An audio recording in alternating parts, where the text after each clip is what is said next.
these people that fight to end racism, stop. Save your trouble. Because the word ism is maybe what you want to fight, and that is a medical term. That is a mental trait. Us versus them. We're better than them. That's a mental trait. Not a medical trait, but that's a mental trait that people have.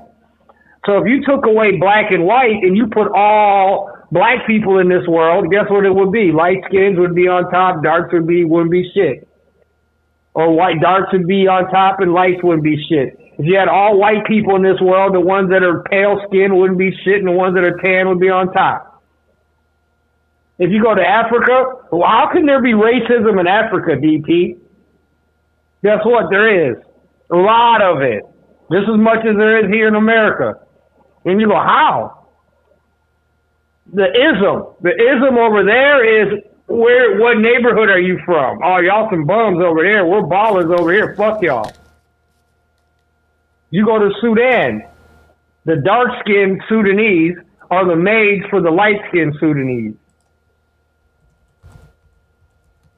You see what I'm saying? Right. So, you want to fight for what you see Asians, DP do, and what you see gays and Chinamen, natives, they didn't fight for racial equality, DP. They fought for equality for them. But if you see the foundational blacks, like I said, have been too nice about this. Foundational blacks speak on equality for everyone. Let's all be equal. Fuck that. I never heard a native ever fight for a black. I never heard a native, a Chinaman, a gay ever say anything more than their own agenda. Right. Yeah. Yeah. Never. They always talk about their shit or how we're treated. Fuck that. Why are blacks so inclusive? Well, I don't know. That's $1 million question. I don't think I could really. I mean, you got to think. Whenever you see abnormalness behavior in a human being or even in a race of people, you have to go back to the treatment. Foundational blacks have dealt with hundreds of years of suppression, generational suppression, whether it be monetarily, mentally, socially. What happens with that in the generational suppression is you develop something called PTSD, post-traumatic stress disorder. So does that cause them to say help everyone else?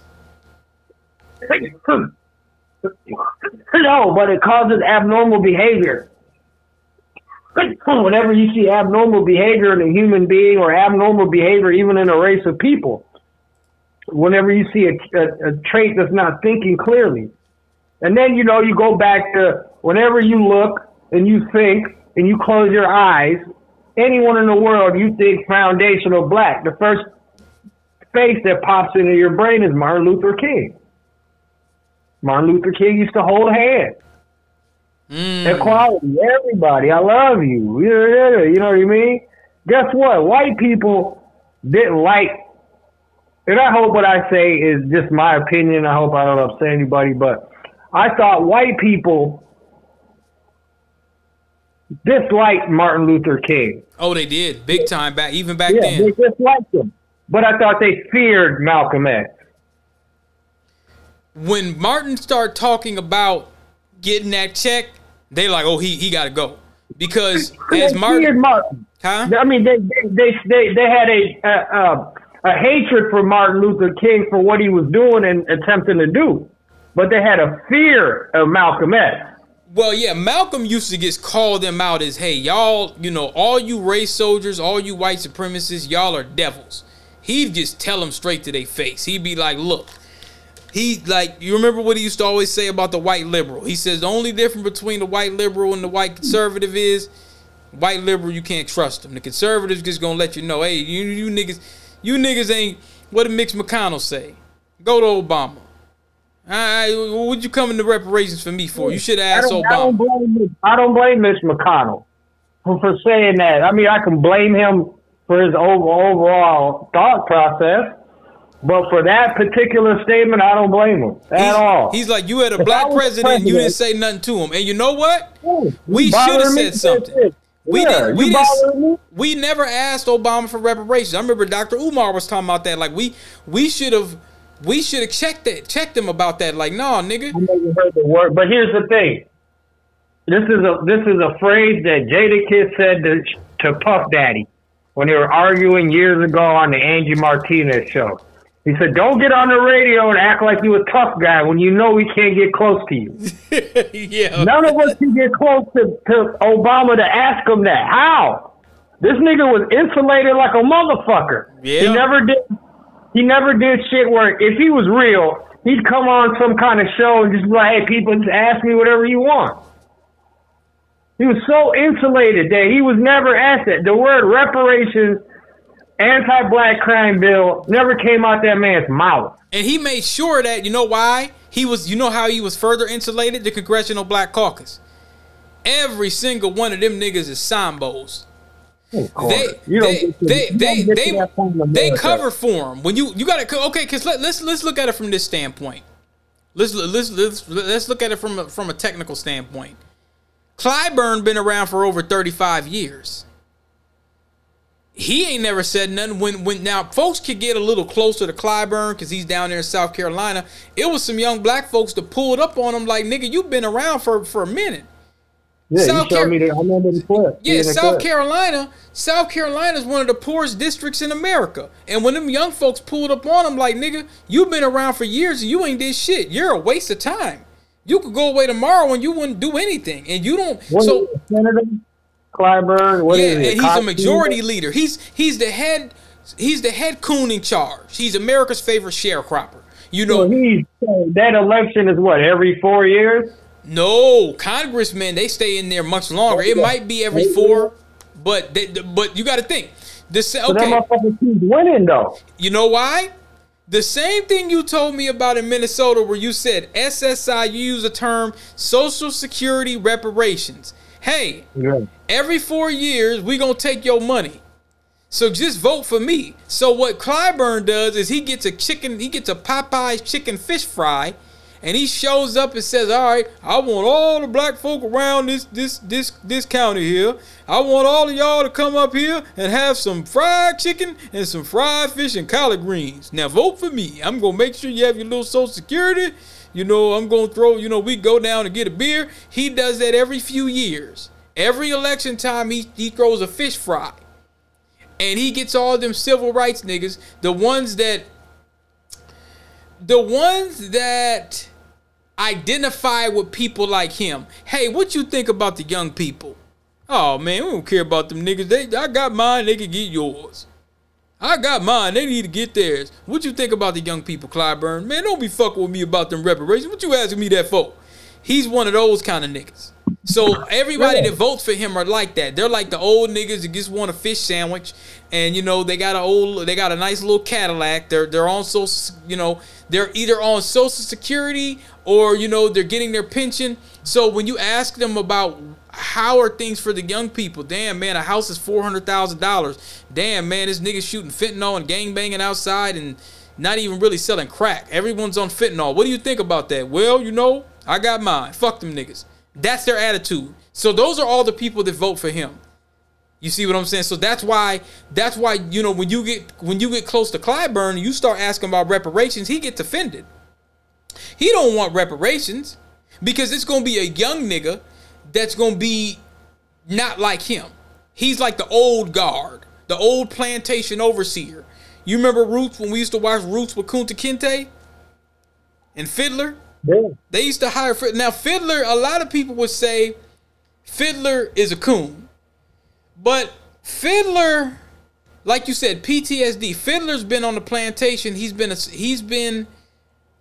slave a long time. But remember, all Fiddler wanted was some fine clothes. Now listen to this. But he eventually got Kunta free. But listen to this. This is Fiddler, and this would be equivalent to Clyburn. Check this out. Hold on. We never relax Now remember, his job was to break Kunta. Now, this is Clyburn. I'm saying this is the best representation. Now, the difference between Fiddler was actually on a plantation. Clyburn can be free thinking, but he acts just like he acts just like he's on the plantation. We never relax. Fiddler? Yes? If you recall, you were the one who told me that he was the best one of the lot. You do recall that, don't you? Did I say that? You did? I don't rightly recollect saying... I'm saying that from now on, that black is your responsibility. If he acts up in any way, I'll hold you responsible. You take my meaning, Fiddler? Now, you heard what he told Fiddler. If Kunta, your job is to train this nigga to be a slave. He's fresh off the boat from Africa. He don't know how these black Americans here do it. These black American slaves. I want you to break him from a free-thinking African, and I want you to make him into a black American, a quote-unquote, a descendant of the slaves. I want you to break this nigga, and I want you to rid him of all freedom. I don't want you to get him to think of any inclination on being free and being back in home. I don't want him to think about Africa no more. He ain't African no more. You a nigga. You a nigga right here on this plantation. I'm stripping you of anything that you're thinking of African. You are a black American nigga, and you are always going to be a black American nigga. You are a slave. That was his job. That was Fiddler's job. And Fiddler was kind of like, you know, because Kunta started kind of bucking. Kunta was like, man, I don't want to hear all this shit. I ain't trying to, man, bring me home. You know, he's not really trying to, you know, he's defying slavery at this time. So the master's like, hey, Fiddler, you pick this nigga. You get him in line. Oh, you mean I guess to turn this here Guinea man into a proper field hand? Is that what you're talking about? A proper field hand? Proper field hand. Train this Guinea nigga into a proper field hand. Make him a slave. Who speaks and understands the king's English and does exactly as he's told. As a matter of fact, I'll give you 6 months. So he's giving him 6 months to basically train, to make him, you know, a slave. And Fiddler's kind of looking at Kunta like, damn, man, this is going to be kind of rough. But the slave master, he ain't trying to hear it. He's like, man, you picked him, you break him. Till my birthday for you to accomplish that. Oh, Master Reynolds, I don't quite know how to thank you. You sure know how to make my days happy, Master Reynolds. Yes, sir, your pleasure for sure. Do as I say, Fiddler. It's all the thanks I expect from any of my niggers. Oh, I love you, Master Reynolds. Well, I'm riding ahead to Campbell's Inn, get me a tankard of ale. You catch up with me? Just as soon as that horse is shoot. Master, you gonna leave me a paper saying that you give permission for old Fiddler to be out here with this here Guinea man? Because if any white folks come by and see us out here by themselves, they just liable up and take us for runaways. Oh, yes, sure they would, wouldn't they? Now you heard what he said right there. I'm breaking it down bit by bit. A lot of people that haven't seen Roots, you got to think, when we were kids, we were watching Roots. You know what I'm saying? And Roots, you know, of course it didn't tell the whole story. It was fictionalized, but you know, like, this is what we used to watch in school, okay? For my younger listeners and whatnot. So, as you can see right here, think about niggas on the corner, 94 crime bill, Khalif Browder. Okay, you Negroes can't be standing on the corner without no paperwork. We're race soldiers. We pull up. Let's say we're the NYPD. What are y'all doing in this neighborhood? Let me see your ID. Stop and frisk. That's what this is. So I wouldn't take too much time shoeing that horse if I were you. Yes, sir.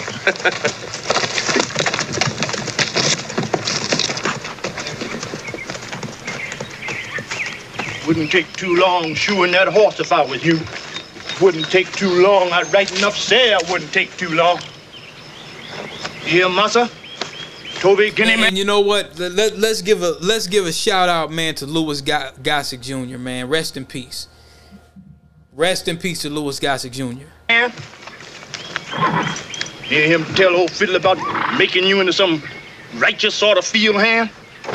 Lord, you don't even know your name. Fair use, YouTube.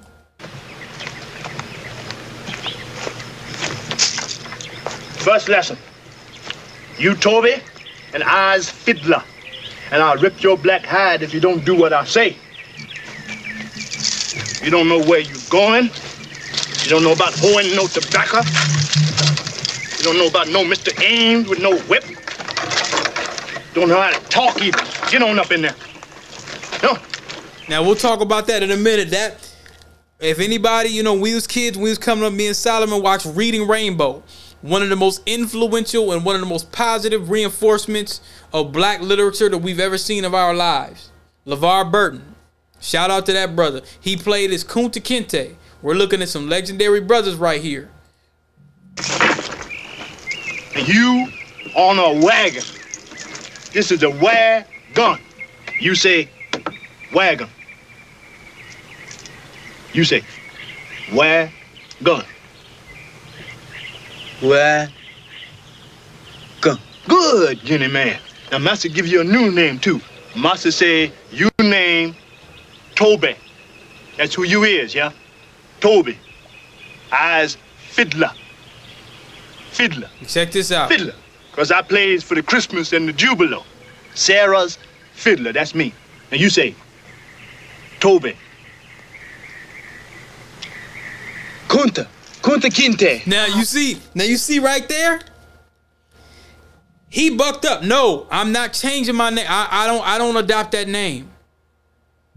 Fiddler's job was to break him. He don't adopt the name. He's not wanting to give his name up. Oh, no, that's your African name. Master give you a new name. Master say you name Toby. Hey, what's the matter with you? Cut me loose. Kunta Kinte.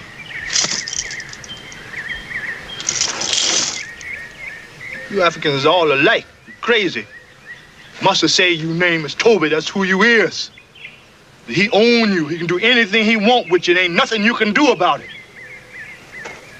So now Fiddler's getting pissed off at this point because Fiddler's been given the task that many black men during this time had to do.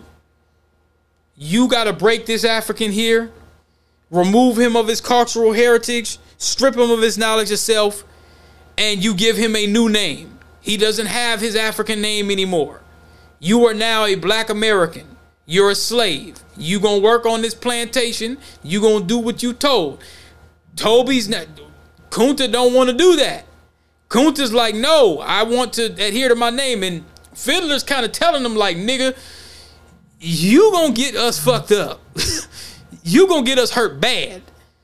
And you gonna mind your master no matter what you say. You're going to become a slave. I'm a slave and you gonna be one pretty soon. You just don't know it. And see, at that time, Kunta didn't know it. Kunta was still in the mindset, you know, of revolution. He was like, no, I ain't no slave. I want to go back home. I want to be free. And Fiddler was telling him in so many words, nigga, you ain't never gonna be free. You better get that out your system real quick, because I ain't never been free. I've been on this plantation. And I'm thinking, Fiddler, okay, when Kunta Kinte, let's look this up. And we know it's, I believe it was more of a fiction story. But Kunta Kinte, let's look and see around what time Kunta Kinte, yep, so he's a fictional character. So Kunta Kinte was born, he was taken to America.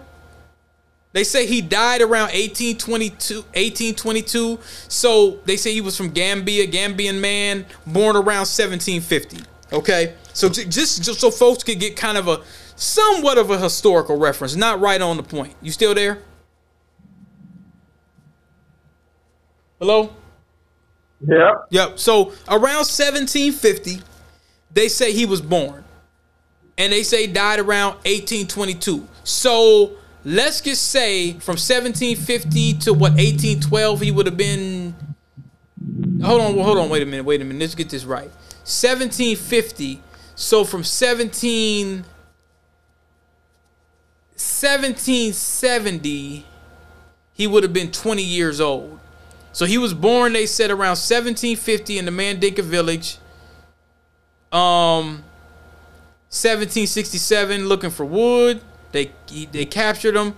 He survived the trip to Maryland across the Middle Passage. And he was sold to John Walker. So let me see. Around what year would he have been?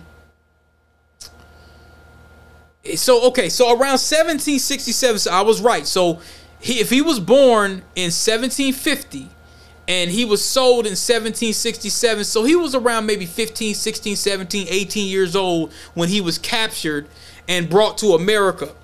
They say it took about 6 months to cross the sea, cross the Middle Passage. Shout out to that babbling Negro that said that there was no Middle Passage. I'm not going to say his name. Anyway, so that means, you know what that means? If he got to Maryland at around 17 to 18 years old, so he survived the trip to Maryland, and a Virginia plantation owner renamed him Toby. So that, and you got to think, Fiddler looked like he was around 50 years old, okay? Which means, and Fiddler kept saying he was a Guinea man, and hey, you Africans is all crazy. Basically kind of saying, hey man, you ain't gonna be free, nigga. You a black American now. You ain't no African no more. You lost. You ain't never gonna be free. You a slave. That means Fiddler probably was a slave. Fiddler was probably born in 17. Okay, if Kunta Kinte was born in 1750, and it's just fictional. We're just saying Fiddler probably was born, bro, around the 1700s. Because remember, Fiddler looked like he was around 50. So he's been in America. He probably, from what you could see, he probably really didn't know too much about any African history. Fiddler probably was in America on them plantations, man, in the 1700s. If he's 50 years old, that puts Fiddler around being in America in the early 1700s. So, and you could keep hearing the reference of him talking to Kunta like, nigga, you don't know how this goes here? You not gonna never be free. This is our life now. This has been my life the whole time. So it sounds like to me, Fiddler's probably been in America for over 50 years. And his parents might have been slaves as well. That's what that sounds like. I've been scratching and scrambling most of my days to get where I got. Now listen to this. Now when you ask me about folks like Clyburn and that generation, why now you see why Clyburn's district is one of the poorest in the country. This is it right here, and I want to get to this, and then we're gonna start talking about the LA thing. I've been scratching and scrambling most of my days to get where I got. Now I eats in the big house kitchen. I got pine boards on the floor of my cabin. And it don't take much coughing for the master to make me have a cup of corn whiskey for my medicine. Now that is fine living for a nigga, and I'll be damned if any African Guinea man is gonna make me lose all I've been working for. Now you take my meaning? Now you heard that, right? Now, yeah. When you listen to now remember what I said when they asked Clyburn, what do you want? And Clyburn said, well, I don't need nothing from Joe Biden. You know, I got everything I need. Now, you heard what he just said. Doesn't it sound familiar? Yeah. So, when I'm saying Clyburn and the folks that voted by Clyburn, that is exactly how they feel. Right there. I've been working hard. I've been scratching. I get to eat amongst the white folk. I can have some corn whiskey. I can have a Cadillac. I can have a degree. That's fine living for a nigga. I ain't about to let you young niggas that actually don't want... See, Kunta was kind of like us. We're kind of like, okay, I don't like these conditions. I'm asking some questions. The guys that think like Clyburn are like, nigga, y'all are some troublesome Negroes. Don't ask questions. Don't break the status quo. Yeah, we want Jim Crow Joe to win again because I want to die knowing that I put this white man in a hell of a position. African Americans built this nation. You see what I'm saying? I want to play that one more time. There's two races in America that have a real big problem with coonery. And there are two races that haven't been able to get what they want out of white America, and that's Mexicans and blacks. Mexicans? Shit, Mexicans got a huge problem with coonery. When Mexicans get into it, that's why they're not a protected class. You don't think white people went over there and fucked Mexico up? They ain't getting nothing out of that. Now, what about the laws in California? There's been some laws. Okay, go ahead. So look, when you see things, what you were just talking about there, you see every other race and entity in America, the influential people within that race are speaking, writing for that race. You never hear a rich white man speak negatively against whites. Right. You know what I mean? But you see Mexicans and blacks, whenever they get a little position, they try to distance themselves away from their own race. They try to distance themselves away. And the reason is because Mexicans and blacks are the number one races that grew up in poverty. So when you come up and you make it, the first thing you want to do is you don't want to be labeled as a poor motherfucker anymore. So you start doing whatever I can do to disassociate myself from what the status quo of this race, of the public perception of this race. And if you go through public perception, realistically, and you just, what race does a white man think, what two races is a white man thinking is going to rob him? A black and a Mexican. Yeah. You feel what I'm saying? So when we just going to speak in the black terms here, when influential blacks start speaking in the same terms that you're speaking in, things will change. Until that happens, it won't. What is your thoughts? If you want another Tariq Nasheed, another DP to get a show and to talk about how much money they're owed and what happened in 1848, that's great. You can state facts until the cows come home. I'm not worried about the guy that says that I owe him money. I'm not worried about him. I'm worried about the guy that's saying he's going to come to my house and shoot me if I don't pay him.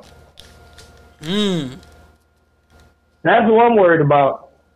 The motherfucker can tell me till the cows come home, man, you owe me. Yeah, all right, motherfucker, whatever. That motherfucker that says, hey, man, if you don't have my money, I'm coming to your house and I'm going to shoot you between your eyes. I bet you I'm going to have his money first. Oh, you going to have it quick. Now, in your analogy, we watched this and we was kids and we've been seeing this for a while, but I always like to replay it as a, you know, to you, was Fiddler a coon, or was he just like, okay, he didn't have no other recourse to do what he did? Nobody was coons back then. Okay, all right. Because I seen something that was going online that they was trying to do this or death, or physical pain for you and your family. That doesn't make you a coon. It's these motherfuckers here to have a choice, like and they Clyburn. choose to do that way. Like like Clyburn. You go tell on these niggas over here, I'm gonna whip you and your kid. You know, that doesn't make you a coon. But if you just wake up and you decide to hate on your own race for no reason, that makes you a coon. But the term coon is the street term for it. But there is a medical term for it, bro. It's called not identifying with your own race. And it's exactly what white people look for when they say, quote unquote, people of color. Those are the only people of color they're looking for. You kind of hit me that. After Obama, after what I've seen from Obama, you'll never hear me say, oh, go vote for, he'll be the first black. This is, because I know now, America has a buffering way of weeding out system. Buffer class. You're not going to be black and be president of the United States of America unless you do not identify with your race. You're not going to be a police. You're not going to be the top nothing as a black man in America, the top anything, unless you don't identify with your race. Because if you don't identify with your race, you don't like your race. And if you don't like your race, then you're doing exactly what we would do. So we like you. Like I was saying earlier, basically, where I said they separate you. They say, hey, they don't go over there to see the Riverside. You better than them Negroes. And you say, hey, I want to go grab a gyro. No, don't do that. Just stay in the diner. You heard of Tim Scott? Have you heard of him? Who? Tim Scott. Oh, yeah. You know, Tim Scott's going to be your next vice president. You think it ain't going to be Vance? Nope. Who? Vance. Who's Vance? All right, so Vance. No, it's going to be Tim Scott. So you think he's going to be the buffer? In Tim Scott, no, but Trump's the buffer. Well, the buffer is always the person before the person in charge. Yeah, that's what I'm saying. But Trump's the buffer. Remember when I was talking to you about we're going to let these white people realize, man, we can't get our hands dirty like this no more. Let's get these black conservatives, a.k.a. coons, let's make them the face and voice of black America. Now, check this. So guess what? I make a prediction to you and your guys. When we're talking in 4 years from right now, it's going to be Tim Scott running against Kamala Harris. That's going to be your part. Tim Scott will be president of the United States in 4 years. Fast track it. Republicans are thinking ahead of the curve. Oh, we're racist. Oh, we don't like blacks. Black. Huh? You're really thinking this is a real nigga too. This ain't his daddy's from over here. His mom's white. This and that from Hawaii. This is a nigga. Let's do this for 2028. And you know I'm not a gambling man. I bet you $50 Tim Scott will not be the president of the United States after this next president. $50. He will be. He's going to be Trump's vice president, and then he's going to get that ticket. We need you to. I'm challenging you. I saved you 500, and you could save me 50. Prove me wrong within the next 6 months. Tim Scott is coming. There was going to be Tulsi Gabbard was going to be the nominee, but what happened with Tulsi is she played both sides of the fence a little too much. What was she talking about? What is her policies? Her policy is,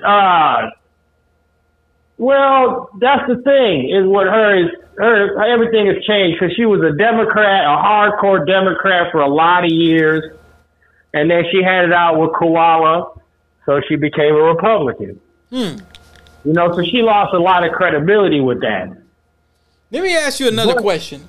She's not a race soldier or anything like that. She's just a woman. She's half Samoan, half Hindu, so you don't see people like her with her ethnicity around. She really don't like Kamala Harris, man, and she made it very clear to her. You know, she said, you locking up people in California over weed, and then you going on radio shows laughing about smoking weed. What do you think about this audio I want to play you? Then we gonna go on to the Kendrick Lamar thing. Check this out. Wait a minute, here we go. Kendrick Lamar. Oh yeah. We wanna. There's a thing going on. We'll get into it in a second, but I want to cover this real quick. Kendrick Lamar had a concert in Inglewood. Sold out. And Inglewood is a new stadium. He put it on, brought all the LA gangs out there. There was no fighting, no shooting. He united. And you had some Mexicans that was salty about it, going on the internet talking about there was not enough Mexican representation going on. We might as well get into it now. And so, you know, black folks online was kind of checking it like, wait a minute, nigga. This was on Juneteenth. Y'all can't be making no damn demands about our heritage. Now, it was on Juneteenth. I don't know if it was promoted to be Juneteenth, but it was on Juneteenth. And you already know the song he played. So he brought out all the gangs. It was good. No fighting, no shooting. Everything was just fine. But they felt a certain way because they didn't feel like there was enough Mexican representation on Juneteenth. Our holiday, our foundational black, our descendants of the slaves holiday, you know, something we've been celebrating for over 70 fucking years. So one of the guys that was on the podcast was saying, well, what is Juneteenth? He didn't even know what it was. So he's up there talking shit, making demands, and he didn't know what it was. So there was, you know, it was a little subject of controversy where folks was kind of like, hey, dude, stay in your lane. And I could go a little deeper with it. Now, think about this. Let me ask you this. If you had a Mexican Kendrick Lamar, and there's a dude down in Texas, but that's not California politics, but there's a dude down in Texas, and he's pretty damn good, actually. He's Mexican, but he hangs with black folk. If you had the Mexican equivalent of Kendrick Lamar in LA, do you think they would have a whole bunch of black folk and black gang members up there in their concert to this degree? They wouldn't have one. There you go. Now, what it is, as you said it before, niggas be too damn nice, including everybody too much. They started demanding Kendrick should have had more representation. Now, there was one Mexican dude there, but as you know, there's politics. If they would have had all those Mexican artists, Kendrick could have been, he wasn't about to be responsible for having tons and tons of Mexicans up there. He don't know if, because you know the Mexicans beef with each other too, bro. He wasn't really going to put himself in a position where he says, see, he probably knew enough people personally where he said, okay, we got 60s up in here, we got Inglewood families, we got A-Trade gangsters, we got Long Beach up in here, we got Insanes, we got neighborhoods, we have gangsters, we have Swans. I know these dudes personally. I could talk to them and be like, hey bro, I'm gonna bring y'all on stage. Don't start no bullshit. This has got to be good for black folk. I'm about to drown Drake. Let's just have a good time. He might know some of these people and they can keep their own little gangs in line. He may not have connections directly with all them other Mexican gangs like that. It's LA politics. So for them to ask that was more of those, they're playing almost like a I'm white and I say so. Well, you niggas better do what we, that's where the disrespect is. Because that wouldn't have happened with us. If it would have been a bunch of black rappers, they might have invited, like you said, one. They would have had one dude, one or two maybe at the most, but they would have had all their people first. So, but like you said, folks are so used to us including everybody, you know, and this kind of goes along with this audio right here I want to play. Check this out. We got 3 years ago before we go into it. 3 years ago. Before you're going to see massive suicides happening. Because you don't even understand what racism is. I've gone all around the world. Even when I was with President Carter in the White House, I had to take trade missions in the third world nations. In Africa, Latin America, the Middle East. And invariably, wherever I spoke, I would ask people, do you know what racism is? I would even offer $1,000 for a person to tell me what racism is. I still got black folk today don't even know what racism is. They talk about it. Find me one that understands what racism is. Every time I ask them, what's racism? Well, Dr. Anderson, racism is not liking somebody.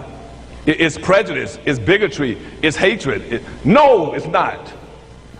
Racism is a competitive relationship between groups of people that are competing for the ownership and control of wealth and resources and power.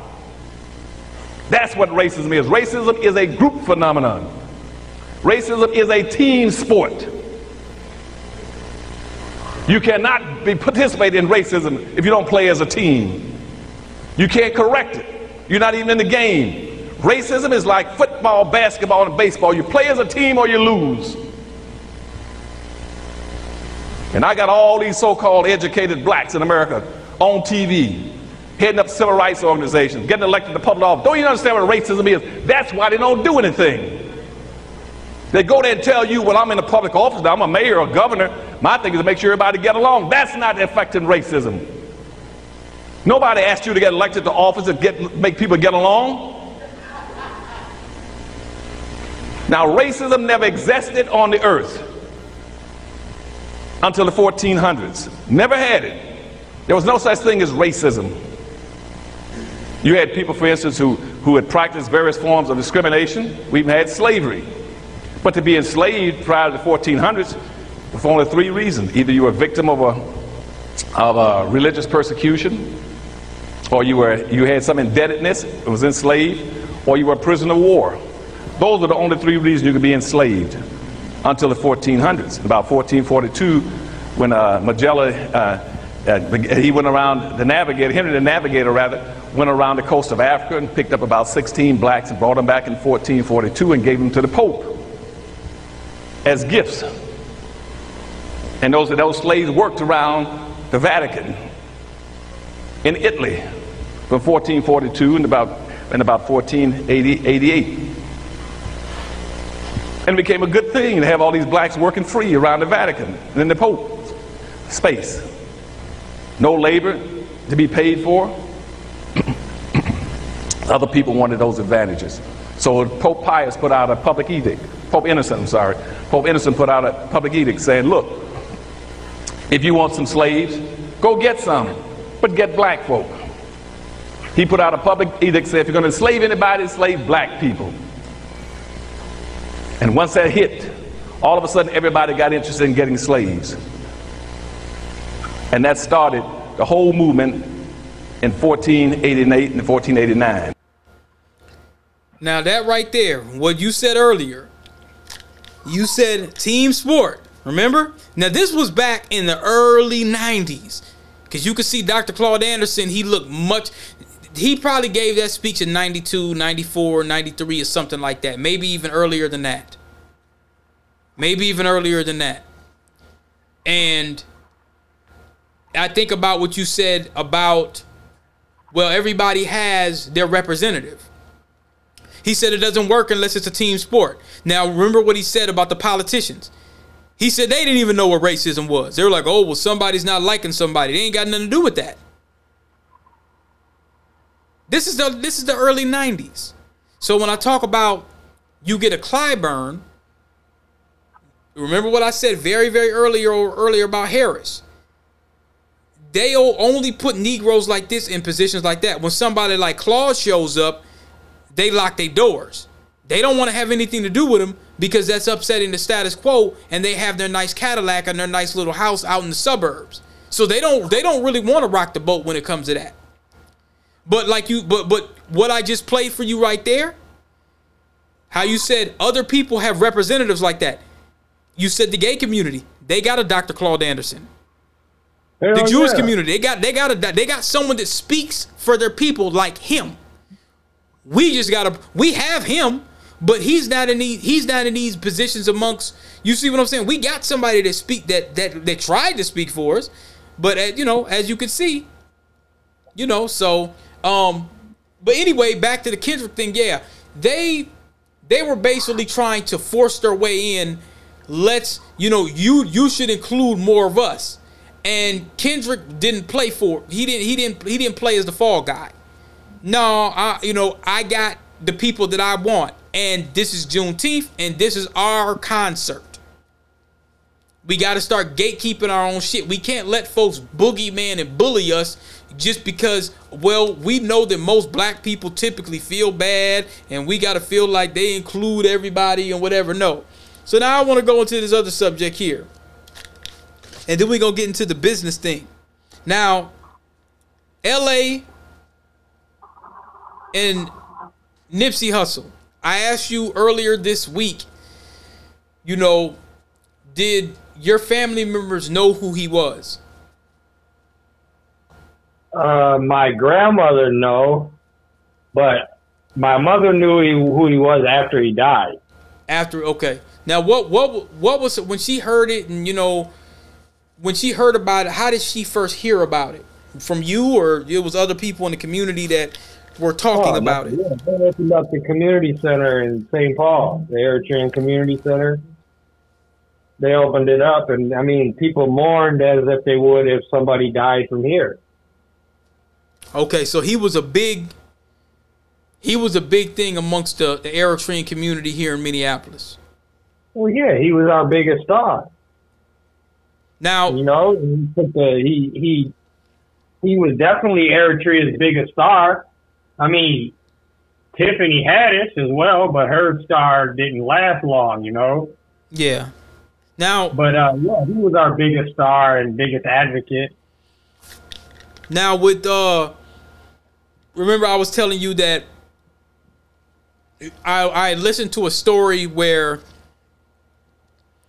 he talked about he went to Eritrea a couple times, and he went there and he was talking about how once he seen how the culture was, and see, he had a unique, his history was unique because he could directly go, you know, like black folks here, we can't really go, we could go directly, maybe we could go to maybe 300 to 400 years as we were listed as property, but he could go directly to his ancestors immediate and go immediate to Eritrea. You know what I'm saying? It probably wasn't a lot of red tape and, you know, you got to find this out and find that. So he got to see his heritage on his Eritrean side from his pops and his family members and his grandmothers and all that right there. Yeah, and he's seen how they live tribal. And he's seen how they live tribal. And so when he came back, he was talking about how he was still involved, but his mindset was kind of like, okay, this ain't the way how we supposed to be. So he's looking at South Central a little differently, like, okay, the gang life is my life, but I can't look at things the same way anymore. Now, well, he's saying that you don't have to, we can do other things besides sell drugs. Right. You know, we can put our money together and we can open up businesses and we can all make money every month. You know, he's seen it different. He's seen it like how in Eritrea, for instance, your neighborhood is your tribe. Your tribe is your neighborhood. So he could kind of see the similarities between what they do in California. You don't leave your block. You can go downtown and all that, but you're not wandering around in Eritrea. You're just not wandering around somebody's hood. There's no shootings. Nobody has guns or anything like that, but you will get talked to. I mean, there is a wrong part of town. What you doing over here? You know, and if you kill somebody from our tribe, you know, we're going to clap back on you, or some of the elder statements from this tribe are going to come to the elder statements from that tribe, and they're going to work out something. Okay. So, you know, so he's seen that and he said, wait a minute, they kind of live like we do. He was like, they kind of live like Crips and Bloods, and how shit you see in California is very similar to what you see in Africa. Now, what he said too, now I noticed, you know, as he was, I noticed over the years, the style was the same, but there was some differences, and you could see the growth over years. I remember the first time I heard of him. Remember, I had a store, and somebody gave me a call, and they said, "There's a rapper by the name of Nipsey Hussle. He's from '60s." I really didn't know too much about him. They said he needs a studio, so I knew some dudes that had a studio. The studio that I knew that they had, it wasn't what I thought it would, because they said he's on a label and stuff. I said, okay, well, this brother needs something that's top notch. I said, all right, send him over here. And so I gave him some information to this one brother that was kind of working with underground and some more major artists and stuff, and he had a real good setup with Pro Tools and stuff. So I said, send him over here. I still didn't really know about him.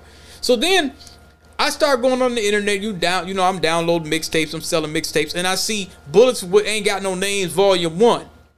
And I look at the tape because I've never seen him before. And I said, he kind of remind me of Snoop a little bit. He kind of looked like it or whatever. And I get a bunch of niggas that that's how they dress. So I popped the tape in, or the CD in, and I'm like, damn, this nigga can rap. I didn't know he was Eritrean at that time. I just thought he was a gangbanging nigga from LA, which he was. So I'm listening to this, and I'm like, so I start turning him on to some of my homies. I'm like, hey, man, this nigga can rap. This nigga kind of sounds like he got the, he's from LA, but I could tell he used to listen to Nas and all kind of Jay-Z. Like, I could tell by his wordplay that he came up listening to a variety of folks from the East Coast as well. But he got the LA, you know what I'm saying? Everything's LA. but he's a lyricist. Not to say the LA ain't lyricist. I'm just saying, like, I could just tell, and I'm like, I like how this nigga raps. So I'm listening to him, and then Bullets Ain't Got No Name Volume 2 came out. Then Part 3 came out, and I'm like, man, I like this nigga. Then he had the Marathon. I said, damn, this nigga going hard. He became like kind of one of my little favorites and shit. That was around the time he came out around the same time that Gangsta Gibbs came out. So I'm listening to both of them. I'm listening to J-Rock. Kendrick was starting to come around and stuff, I think, around that time. So all these people, I think even Drake, 2009 to 2010, he had a mixtape or an album. So around that same time, all these guys were coming to fruition. So later on, as YouTube, I started listening to YouTube more and listening to interviews and stuff. I heard Nip talking about the LA culture, going on the Breakfast Club and stuff like that. And he was talking about how the gang is the identity. It's like a religion. And he said that as he started to work on his music, some of the other members, he said he could tell by the looks he was getting by folks in the gang. Kind of looking at him like, man, you ain't trying to go on no trip. You ain't trying to catch the ops nowhere or whatever. You know, he was trying to focus on the music and still kind of appeal to his homies. Once he started kind of making a couple dollars and doing some things, he had the respect of some of his peers where they were like, well, maybe we can make it out this motherfucker. Maybe we can actually do something a little different than that. We're like, in their mind, they're like, yeah, I'm still from 60s, but maybe we could do more than what we've been doing. So if you notice, he wasn't really like outwardly saying gang banging has to stop. He knew that ain't gonna happen in LA. But maybe we could kind of do something different because we know we all going to prison over this shit. And I seen when he started working with folks like YG and working with different neighborhoods and stuff like that. Was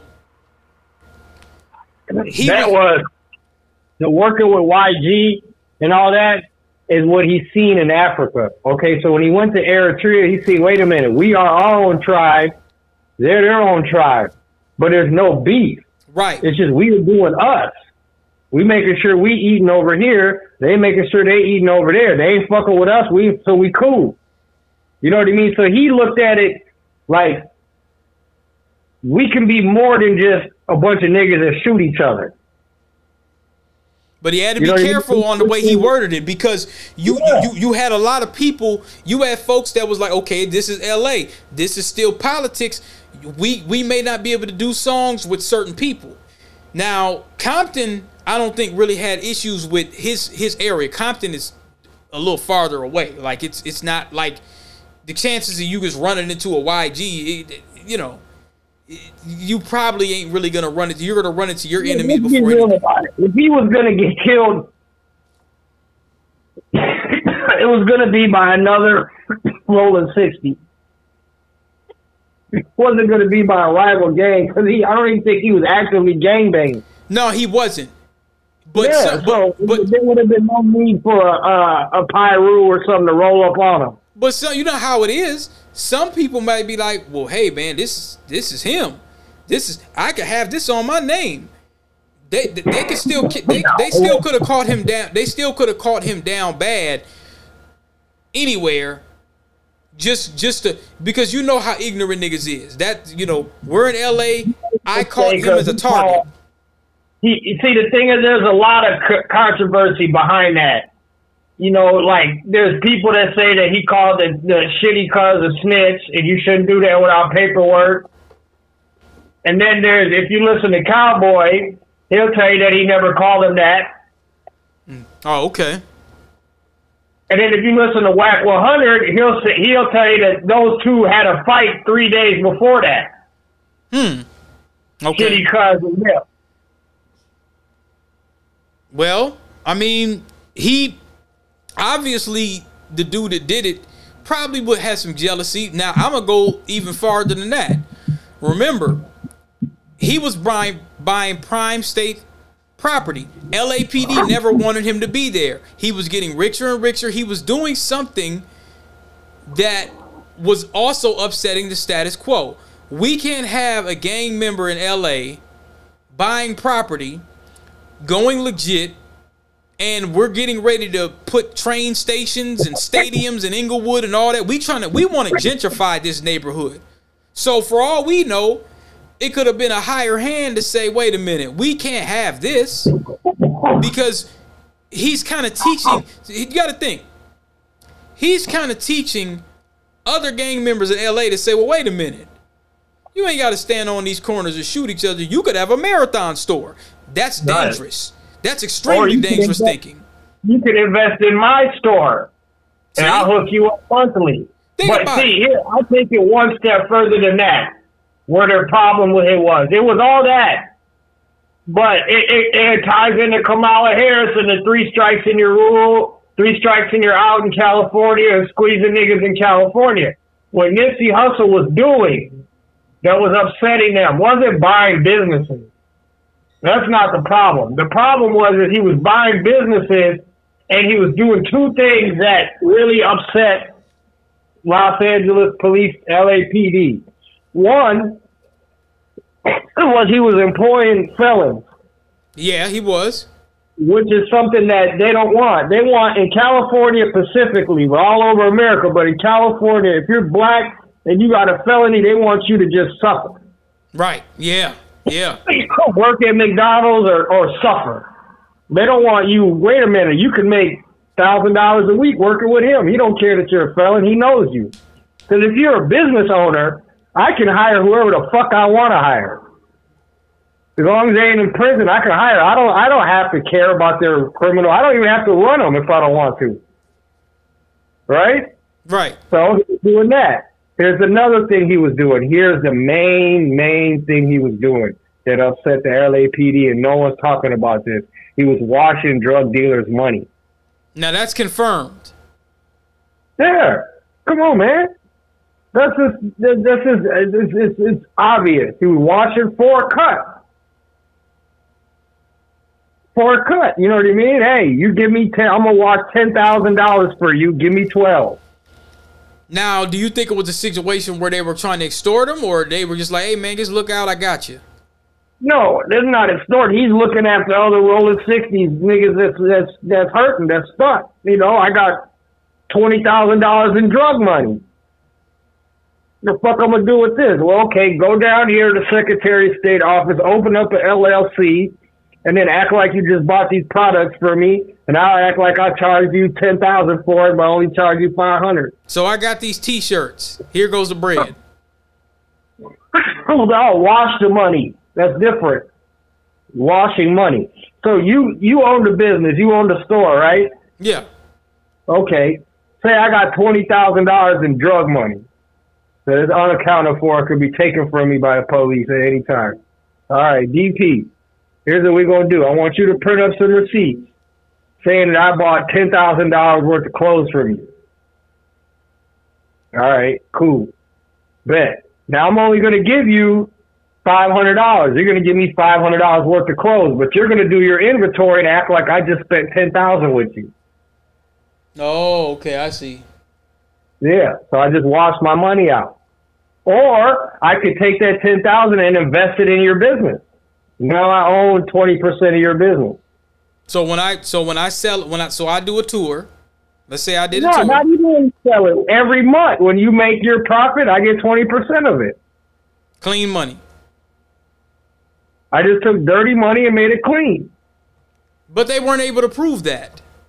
They can't prove it by law, but they can know it. Now let's get into the trademark. I thought that was really dirty. Now, there was a trademark lawsuit. Eventually, they had to drop it. What was this trademark thing about? It was settled. It was dropped. It was settled out of court. The trademark comes from Big U Trademark Crip LLC.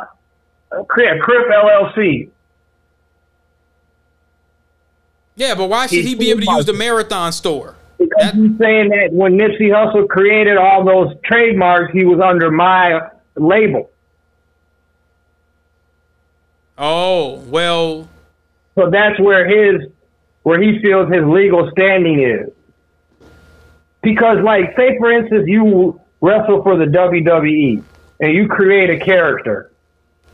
Guess who owns that character? The WWE. You could have created every aspect of that character, the name, the way he walks, the way he talks, his costume, everything you could have created. They own it.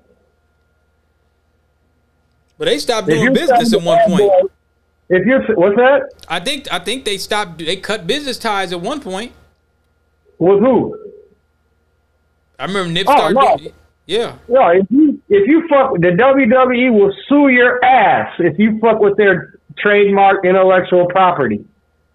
Remember when Meek Mill had that diss track against Drake and he used the Undertaker beat? Oh, okay. They shut that shit down in 5 seconds. The game. The game had to cut a check for him to use that because Triple H has used the game, that moniker, for 30 years.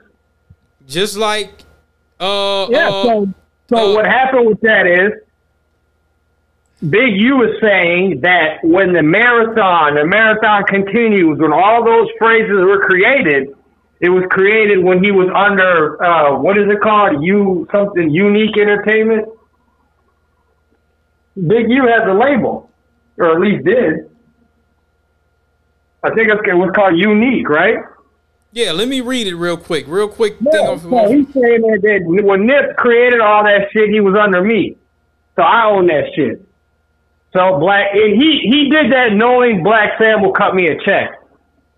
Sometimes you might not be legally right, but you got enough legal standing with something that it can go to court. You feel me? So you'll go to someone like Black Sam and you'll go, wait a minute, you're going to pay $1 million in legal fees just to win this case. Won't you just give me $300,000 and we just call it a day? You see what I'm saying? When you got a big company, he's already knowing Marathon, that Nipsey Hussle shit is making bazillions of dollars. He knows. So it's like, DP, if you own a business and I got, when you came up with the Bagland podcast name, you was at my house and I was helping you brainstorm. So you know what? I feel like I own that name. You say, bullshit, I came up with that. Bullshit. Well, you know what? I don't know. I think I might have had something to do with that too. Let's go to court. I'm suing you in court. Your legal fees are $1 million. I say, well, just give me $300,000 and we ain't got to worry about it. You'll probably do it. Just to be done with it. Yeah, I'm paying $1 million. Even if I win, I'm dropping $1 million in legal fees. Check this out. It says, then you never know. The judge might rule in my favor. Check this out. It says, now this is from a blog post, and I'm gonna look at another article. It says the marathon. Huh? Legally, that was a smart move. Yeah, that is pretty smart. Morally, I don't know. Morally, because Nip had been away from Big U for years. It says here. The thing is, when you talk about Nip going to Eritrea, it ties into all of that. The lawsuit, all of that ties into it. Big U, he went to Eritrea when he had the shootout with Big U. He went there to lay low for a couple months. The police was looking for him. So he went there to lay low. The reason they had a shootout is because he left Big U's label. Big U was like, nigga, as soon as you blew up, you're leaving me? Fuck you. Beef, beef, beef, beef, bow. Shootout. He tried to beat him up. Well, I'm sure he did beat him up. And Black Sam, they said Black Sam shot, let off a few rounds. Yeah, let off a few rounds to get him off him. And the police wanted to talk. And Nip might have had some priors and maybe couldn't have been in possession of a gun or I don't know, something. Well, his daddy was like, y'all gonna go to Eritrea for 3 months and let this die down. That was pretty smart. Very smart. Let it die down, and then come back. And when he came back, he squashed the beef with Big U. And part of the beef squash with Big U, and this is where Big U is coming from with the lawsuit. Part of the beef was, I got you. I might not be under your label. I'm about to blow up, but I got you. I'll give you a certain percentage points, you know what I mean? For being the big homie. Now he's dead. Oh, okay. Black Sam's not honoring any of that. So Sam's basically like, nigga, I ain't giving you shit. It probably wasn't in writing. It was probably just one nigga to one nigga, like, you know what, you the big homie, I got you, bro. Don't worry, I'm gonna hook you up. You know, I might make $3 million here, and I might throw you 100,000. You know, something. I'm gonna keep you in the loop. Black Sam came in the picture. You know, just dead. Now this shit is going. They're probably making $1 million a month, if not more. He's all right. There ain't no cut for Big U anymore. All right, fuck this. I'm gonna sue. And guess what? The reason it got settled out of court is Black Sam cut him a check. It's a guarantee. I'm gonna pay $1 million in legal fees. I could give you 300,000. What would you rather do? Here, take the 300,000. Now it's over. Right. Now check this out. Now, this is on XXL. This was published October 13th, 2020, and then I'm gonna go to the one of the most recent. It says, according to legal documents obtained by XXL, Nipsey's brother Black Sam, the administrator of the late rapper's estate, filed a legal complaint against the Crips, otherwise known as the Crip Street Gang, over the rights to the Marathon Continues slogan. The documents state that Black Sam, listed by his government name, Samuel Ashagadam, has a trademark for the Marathon clothing for t-shirts, shirts, sweaters, beanies, hats, sweatsuits, varsity jackets, pants, socks, and that trademark filing date was December 28, 2014, registered March 15, 2016.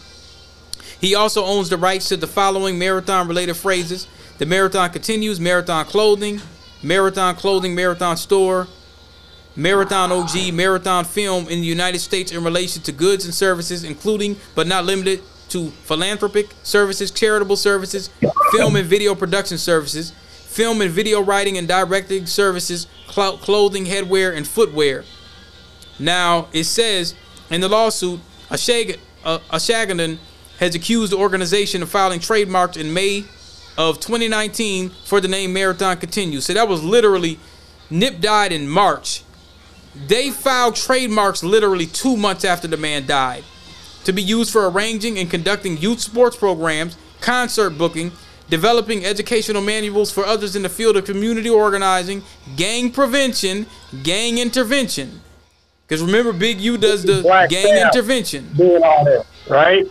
Well, yeah, he accused the organization of filing the trademarks because that organization, the Crips LLC. So who filed the trademark for all that stuff? Big U or Black Sam? Crips LLC filed it for gang intervention, gang prevention, that stuff that U does, right? Yeah. So the same month, Nipsey's brother filed a trademark to use a slogan for apparel, education, and entertainment services. So it sounds like Black Sam, and I don't blame him, he's going through it, he never did have the trademark. He filed the trademark for use of slogan for apparel, education, and entertainment services. He probably filed it after you did it. Like, okay, what is this nigga doing? Tia Hollis is named as the managing member of Crips in the lawsuit. Now, I think I heard her on YouTube talking about it, admitting that you was the one in, ahead of Crips LLC, I believe. So, yeah, he is. So it says in September 2019, Crips LLC filed another trademark for ownership of the Marathon Continues for hooded sweatshirts, t-shirts, shorts, t-shirts, jogging pants. Now, Nipsey was killed March 31st, 2019. Now, let's go to the newest thing that I just seen. This was on April 27, 2021. And it says that soon after Hustle's untimely death, Crips LLC, an entity related to the California-based gang, swooped in and applied to register the trademark. Less than 2 weeks later, Black Sam applied to register the trademark on behalf of Hustle's estate, acting in his capacity as the executor of Hustle's $4 million estate. So basically, it sounds like Crips LLC was trying to get that $4 million estate. He had $4 million. It sounded like he was worth $4 million from that estate. It says, while Crips LLC initially stated it would withdraw its application and avoid a legal battle, the organization instead continued using the phrase, and Hustle's estate ultimately took legal action. In October 2020, the Hustle estate sued Crips LLC and sought monetary damages, as well as a court order that would require the organization to cease the use of the phrase and destroy any merchandise depicting the phrase. After a 5-month legal battle, Hustle's Estate and Crips LLC settled the trademark dispute last month. The terms of the settlement had not yet been released. North Carolina law governing the administration of a decedent's estate provides that the collector of an estate is, quote, any person authorized to take possession, custody, or control of the personal property of the descendant has has a duty to maintain and defend actions on behalf of the state. Hustle's brother, as executor of Hustle's estate, was likely being pursuant to a similar duty under California law when he brought the trademark lawsuit against Crips LLC on behalf of the Hustle state. Like Hustle's trademark claim, certain causes of action can survive the death of the decedent. North Carolina law provides that upon the death of a decedent, civil actions brought by or against the decedent survive the decedent's death, and the personal representative or collector of the estate step into the decedent's place in the lawsuit with a few exceptions. So, yeah, they said they didn't say how much. So, like you said, he probably just gave him $100,000, $200,000 maybe, and said, "All right, we're done." Yeah, and then Big U knew that. Doing all that was, I want to get whatever Nip was hooking me up with, whatever deal I had with Nip. Black Sam wasn't honoring that. So let me do all this and get his attention. You won't hear from Big U again. Oh yeah, he's done. He's done. Now the final subject. The final subject that we'll go into is business. I want to get a little business in there. Now, at one point you were saying you wanted to move to Vegas, right? You mean California? Yeah, California. At one point you told me something about Vegas. Yeah, I thought about it. I don't want to do that now, though. And then you said it's too hot. It's too hot. And it's too hot. You got to always, you know what I mean? Like, in life, we got to always stay on point. You know what I mean? Which sometimes can be a challenge. But think if you live in Vegas, you know, like, one slip up, one bad decision can really fuck your life up. It's a whole nother, it's different in here. The level of distraction, like, it's not a place for, it's hard to live there, and it's I don't know how to put it into words, man. You can live there and prosper, and I could. It's just sometimes you don't want to have to always be on point 100%. You know what I mean? Yeah.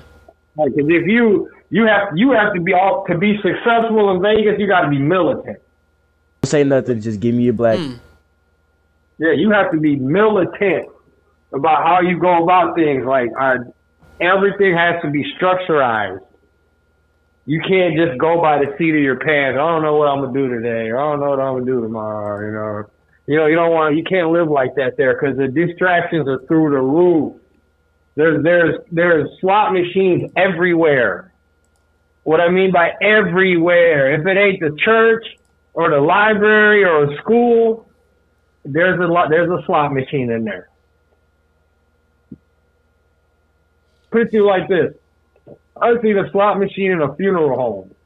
Oh man, are you serious? Yep. That's insane. Any convenience store you go into, any gas station you go into, got 4 or 5 slot machines. Forget the casinos. We already know about that, which there's 2 different strips. We know about that, but how about every little bodega that's about to fucking blow over? They got some slots in there. Hookers everywhere. Now, what if you're just not into gambling? There's other distractions. If you're not into gambling, you got hookers. Okay, if I'm not into hookers, well, why are you there? If I'm in Vegas and I'm not into hookers, I just want me a nice little decent church girl. Exactly, like I said. That's the point I was just trying to make. If you're not into those things and you're just looking for a nice church girl, what the fuck would you want to move to Vegas for? So you're saying it's just a place, Vegas, you're just not really going to find people are there for a reason, is what I'm getting. Is that true? Yeah, that world that you said that you don't like, people move to Vegas to conquer that world. So if you're into pimping, you know, you think you're a little pimp, you want to go to Vegas to be the big pimp. If you're a hooker and you're sleeping around here with guys for $20 a fuck, you want to get to Vegas. If you're a gambler, you want to get to Vegas. You see what I'm saying? So if you're looking for those things that you said in life, hey, you're not a gambler, you don't like hookers, and you want a church girl, that ain't the place for you. Okay, so it's not even necessarily a place that you even want to go to. You'll never, no, it's a place you want to visit, but you'll never meet people that move to Las Vegas if it hasn't got one of those things on the table. I'm moving there to be a professional gambler. I'm moving there to pimp, or I'm moving there to be a hooker, or I'm moving there to have access to buy hoes easily. And it's legal. If you got enough money, you could fuck a bad bitch every night of the week in Las Vegas. You paying for it. Then what are they charging? $1,000? Well, you talking escort service or on the blade? Blade. The blade, $1,000. That's a lot. $1,000. Shit, the bitch will spend the night with you, you know, for that kind of money. So if you get some simp ass nigga and you go down there and you just find a badass broad on the blade and you're like, man, I want you to be my bottom. I want you to move in with me and stay. How much that gonna cost a man for a month? She's not gonna do that. She's not gonna move in with you or nothing, but she can be a regular of yours. But she don't. But she's not trying to change her life. She's interested in continuing her lifestyle. She doesn't want to go good. You trying to get her to not be a hooker? Right. Oh. Like my friend who was a pimp for 15 years in Vegas, he was going to come on today before all this Trump stuff happened. Ask him about David Copperfield. You ever heard of him? Sounds familiar. He's a magician. I think I could have sworn it was Copperfield. It was somebody. I went down to Vegas with my wife one time some years back in 2016. Yeah, he has a show in Vegas. Was he the one with the rabbit? Yeah. Ask when my friend comes on next week and he talks to you about pimping in Vegas, he'll tell you a story about that. Exactly that. But I mean, those are called Johns. The Right. Johns that fall in love with the hookers, those are the ones that get him rich. Because he's in love with her. He's not just paying to bust a nut. He loves this bitch. Every time he sees her, he's trying to convince her, leave this and be my girl. They hear that every day. If she's a bad looking hooker, she looks good, and she got the pimp that keeps her looking right, she's going to hear that multiple times a day. You know, that's how she's going to get rich. That's a John. That's crazy. Now let me. Damn, I'm hearing some big thunder. Now we'll keep it going in case it cuts off. But anyway,